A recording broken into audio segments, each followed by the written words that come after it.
This is Jill Pack with the Seasons of Joy podcast. This is episode number 141, entitled Being Your Own Best Friend, Part 1. Are you a woman of faith who is struggling to navigate your current season of life? Do you feel like life is just happening to you instead of for you? My name is Jill Pack, and I'm a certified faith-based life coach and a member of the Church of Jesus Christ of Latter-day Saints. I want you to know that no matter your season or your circumstance, it is possible to create a more joyful life, and I would love to show you how. Are you ready? Let's go.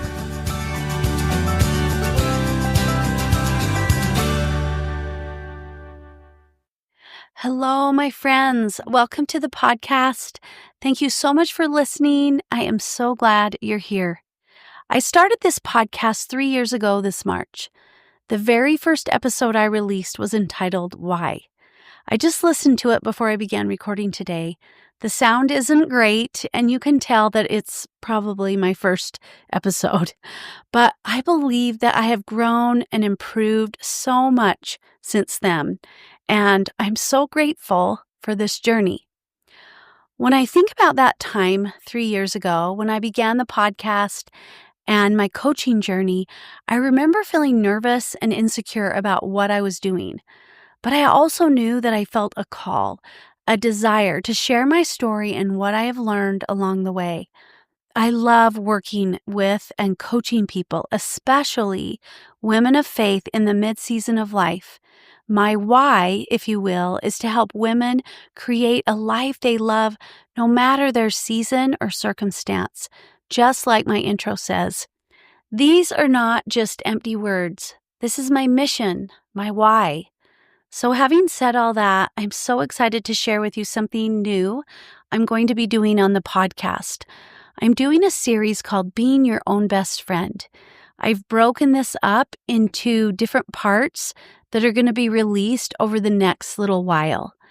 I know it sounds kind of silly, but don't underestimate the power of this concept. When we understand this and really apply it to our lives, things change for the better. I know this from personal experience and from my work with my clients. So what do I mean when I say being your own best friend? It's about treating yourself with the same kindness, support, and understanding you'd offer to someone you deeply care about. In this first part of this series, I'm going to share with you 12 things that I have noticed as I've worked with people, and it's kind of shaped some lessons that I've learned over these last 4 years.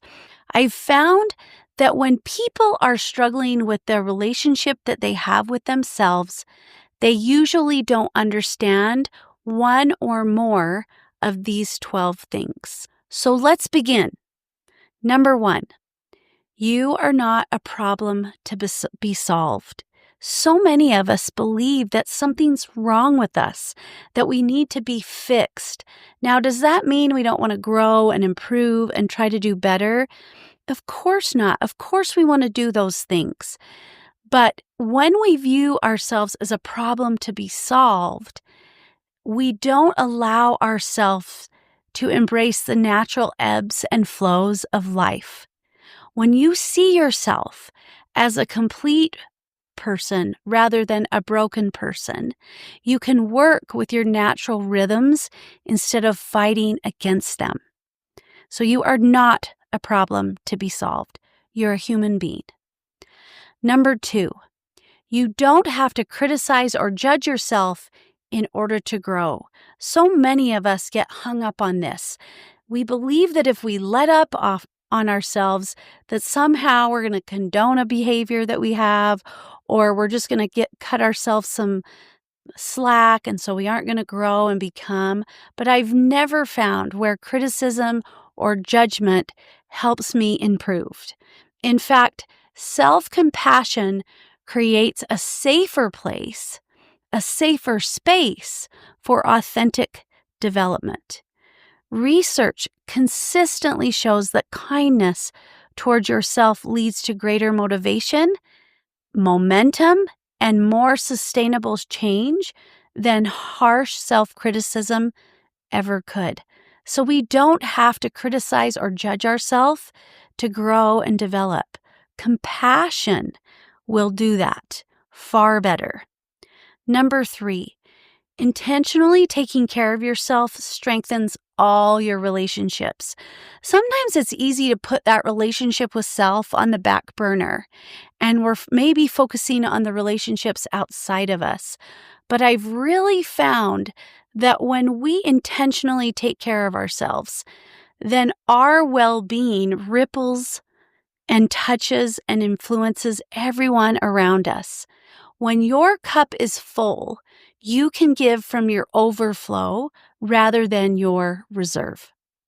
Number 4, it's never too late to discover your purpose, right? A lot of women that I work with tell me that they don't know what their purpose is. This is something I struggled with a lot as I became a empty nester. When my kids were leaving home, I kind of lost sight of my purpose, and I believed my purpose was what I did, not why I did things. But our life's meaning continues to unfold at every age because our whats are going to change, but our why is kind of a richer, fuller way to look at purpose. And we accumulate wisdom and experience, which will actually position us in such a way that lines us up with the purpose that we've been waiting for all along, or that maybe we just hadn't recognized. Number 5, your successes or failures don't determine your value or worth. This is a big one. So many women have been caught up in this idea that what they do equals their worth or their value. But you are inherently valuable, regardless of external measures. Your worth was established at creation and remains unchangeable through all of life's ups and downs. Number 6, doing things that bring you joy isn't selfish, but important to your well-being. Joy is not a luxury, it's essential for our nourishment and growth. When you pursue what brings you genuine joy, you become more fully the person you were created to be.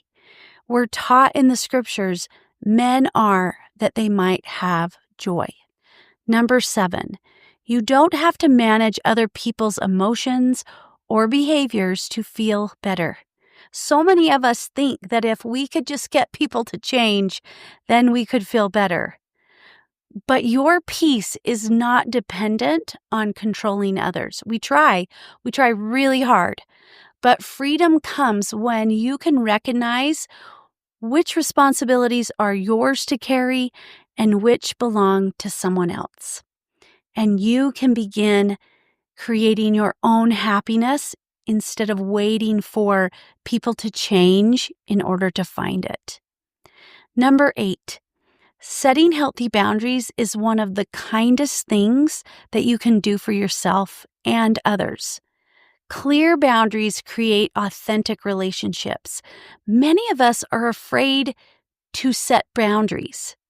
It feels uncomfortable. It can feel scary. But when you can clearly communicate your limits, you create space for honest connection rather than resentment. Number 9, there is powerful freedom that comes from stepping into your divine identity. Embracing your true self opens doors to unimaginable possibilities. So many of us lose sight of that divine within us. But when we can align with how God sees us, we liberate ourselves from that exhausting work of trying to be someone that we never were meant to be, right? Slowing down and remembering who we are is something powerful that I think we don't recognize how powerful. Number 10, celebrating your wins, big or small, along the way creates motivation and momentum. Many of us think we have to wait until we've accomplished the things that we want to in order to celebrate. But waiting doesn't help us move forward, actually. It slows our growth. It slows our progress because acknowledgement fuels further growth. Each time you pause to recognize your progress, you're building evidence of your capacity for positive change. Number 11, forgiving yourself allows you to acknowledge your humanity. Learn from experiences and choose to treat yourself with compassion needed to genuinely grow and move forward. Forgiving ourselves unlocks so many opportunities for ourselves. Sometimes, again, it ties back to this idea of judging and criticism. We think that if we just beat ourselves up enough, we'll do better. But self-forgiveness is the foundation of transformation. It's the path to becoming who you're meant to always be. And it runs through this gateway of accepting who you've been. We have to allow the nuances and the contrast of being human, having this human experience. And forgiving ourselves allows transformation to occur. Number 12, Buddha said this: we are shaped by our thoughts. We become what we think. When the mind is pure, joy follows like a shadow that never leaves. I love that. This ancient wisdom reminds us that tending to our thought life is not just a spiritual practice, but a practical way to cultivate joy in our everyday experiences. When we don't recognize that the thoughts we're thinking and the lens through which we're viewing our life, that those things are shaping our life's experiences, we're missing out. But when we can slow down and recognize what we're believing about ourselves and about our lives is what's creating our relationship with ourselves and the relationship we have with others and with our lives. So by recognizing those thoughts, we can begin creating a relationship with ourselves that is beautiful. It's spiritually beautiful, and it cultivates richness in our lives because we recognize that it's within our power to create the life we want. Now, there are probably more, but these are just the ones that have stuck out to me as I've pondered on this. And as I wrap up this introduction, I'm excited for this journey ahead over the remaining episodes. We'll explore practical ways to develop this essential relationship with yourself. The 12 principles that I shared today form the foundation of being your own best friend. From recognizing you're not a problem to be solved to embracing self-forgiveness as the key to transformation.